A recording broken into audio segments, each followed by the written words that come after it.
Welcome to lesson 2 in chemistry. This one is on mass and volume. Mass.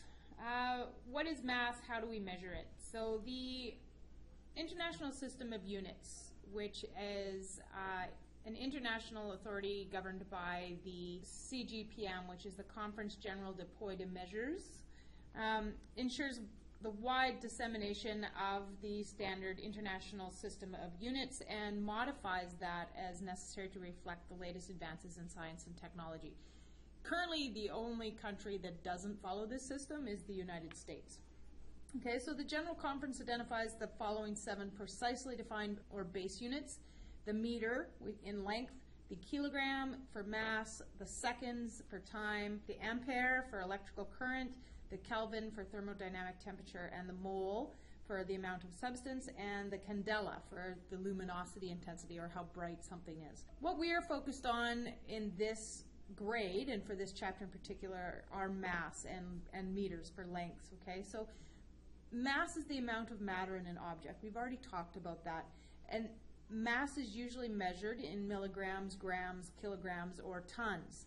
The international standard base unit for mass is the kilogram. An object's mass remains the same whether the object is in Earth, space, the moon, Saturn, it doesn't matter. When we say that the object's mass stays constant everywhere in the universe, that's it. If your mass is 25 kilos here on Earth, it will be 25 kilos on the moon. The difference between mass and weight is we call our 25 kilos of mass weight here on Earth because of the gravitational forces pushing down on us. Okay, so that's how it becomes weight. When you go to the moon, you don't have the same gravitational forces, but the mass, the amount of matter that occupies a certain amount of space, doesn't change no matter where you go. There are exceptions to this rule in terms of a woman who gets pregnant. Obviously, her mass is going to change because she is now carrying a second being inside her, and as that being grows, its mass is going to change. Your mass will change as you get older. It will change if you gain weight or if you lose weight, or if you put on more mass or take mass off, but it's not an instantaneous thing. Okay, so it's the mass you are right now is not going to change if you go to the moon. All right, so that's what it means when it stays constant. Obviously, a growing individual or an individual that is eating too much or not enough, your mass will change over time. But as a regular occurrence going from one place to another, it's not going to change. All right, so how do we measure mass? There are 2 ways to measure mass: directly and indirectly. A direct measurement is the measurement that can be done in one step, or measured directly, such as stepping onto a scale or putting something on a scale to find out what its mass is. Okay, so one step. An indirect measurement takes more than one step, like finding the mass of water, because you can't just put water on a scale. Okay, you have to put it into a container, which then has its own mass. So to put the container on the scale, then you have to find the mass of the container. Then you add the water. When you add the water, you have the mass of the water and the container, so then you have to subtract the mass of the container to find the mass of the water. So it takes more than one step to find that. So it's considered an indirect measurement. So next is, what is volume? As well as having mass, matter occupies a certain amount of space, and volume is that measure of the amount of space that is occupied by matter. So we can measure volume in 2 ways. A regular solid is something that can be measured using a ruler, and irregular solids or liquids need to be used by measuring in a graduated cylinder. And there's a picture here of some graduated cylinders. So regular solids, these you can measure with a ruler. So a regular solid would be something that you can actually measure a length, a width, and a height to. Okay, so that is actually the formula for volume. Volume equals length times width times height. Because you are measuring all 3 sides of this, your units are always cubed, so to the power of 3. So if you're using centimeters, for example, your units would be centimeters cubed. Liquid volume is measured in millimeters, so ultimately 1 millimeter is equivalent to 1 centimeter cubed. So something that might have a volume of 24 centimeters cubed, we could also write that as 24 milliliters, and it's the exact same thing. Okay, so for example, to measure a box that has a length of 6, a height of 4, and a a width of 3, we would do 6 times 3 times 4. 6 times 3 is 18, times 4 is 72. So we would say that this box, if we were measuring in centimeters, is 72 centimeters cubed. So that's pretty straightforward measurements. Volumes of a liquid are a little bit different, so we can measure liquids in general directly in a graduated cylinder. You take it, you pour it into the cylinder, and where it fills up to, you look at the line. Now you must look at the scale, because depending on the size of your cylinder, it could have a different scale. It might be going up by 1s, it could be going up by 5s, it could be going up by 10s, so you need to take a look at the scale.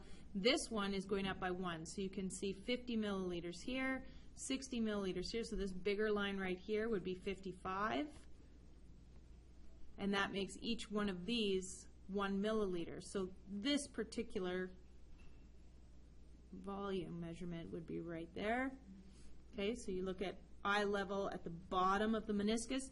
Remember that the meniscus is the curved surface of the liquid. So if you look in all of these, this one is exaggerated to show you, but most of them just have, if you look, it's just a slight curve to it, because the liquids cling to the sides of the cylinders and come up a little bit. So you need to measure at this bottom level of the meniscus, looking at eye level. So this one would be roughly 50, 51, 52, 53, maybe 53 and a half milliliters. So again, this little picture shows you that you need to get down to eye level, okay, and look at the bottom of the meniscus here. Okay. If you're reading too low, then you're going to get a reading that is not enough. If you're looking down on it, you're actually going to get a reading that's too high. So you must look right at the bottom here, okay? So with irregular solids that you can't measure by length, width, and height, so let's say a round rock, okay? It's a solid, but it's a rock, so we can't measure it using your standard length, width, and height. So we measure that using displacement, and what that means is that, as you know, from getting into the tub, you have a level of water in the tub. When you get into the tub, the level of water rises, right? Or if you have a sink full of dishes, when you put the dishes into the sink, the level of the water rises. That's water displacement. So that difference in that displacement is the volume of the objects inside. So what you do is you choose a container that the object that you want to measure will fit inside of. Okay, graduated cylinders come in all different sizes, as you can see back here. We've got a whole bunch of different sizes. So those would tend to work the best. So you pick a container that has measurements on it, and you fill it with enough water that will cover the object that you want to measure. So let's say we want to measure that rock, so we put it in a graduated cylinder, we fill that graduated cylinder up with water, and let's say there's 50 mils of water in that graduated cylinder. Then we put our rock in. So we don't just drop the rock down into the center, because that's going to splash water out, and your initial volume measurement is going to not be the same anymore. So you take it and you slide it gently down the side so that you don't splash or lose any of the water in your cylinder. So then you put the rock in, the rock sits at the bottom, and let's say your level goes up to about here. So now it's at 55 milliliters. So the volume of your rock is 55 minus 50. So the volume of your rock is 5 milliliters. Okay, so that's water displacement, and you can do that with anything. You can even find out what your volume is by doing that in the bathtub. So you fill up your bathtub high enough that will cover you, make a mark with a tub crayon or something on the tub where the level of the water is. You get in, completely submerge yourself, and get someone else to mark the new level on the tub. And then when you get out, try and brush as much of the water off of you as possible. And then you can use a 1 liter container to fill up the tub until you've hit that mark. You may have to go a little bit lower once you get close. And it's not going to be completely accurate, because it's hard to get an accurate measure on a bathtub, but it'd be pretty close. If maybe you just place 3 or 4 liters of water, so then you would be, your volume would be 4 liters or 4,000 cubic centimeters. Okay? So we're going to do some work with measurement in the next class or so after we do our experiment, and we'll talk more about this in class. All right? Thanks.